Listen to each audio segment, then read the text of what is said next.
Hi there, I'm going to show you how to replace the battery in this Dodge key fob. Very straightforward process. You do not need any tools, but you are going to need one of these 2032 batteries, and you can get these off Amazon for just a few dollars. I've put a link below in the description that will take you straight there.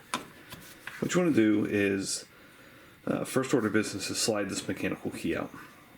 And you want to do that by pressing this over and pulling that out. Now that you have your mechanical key out, you want to place this right here,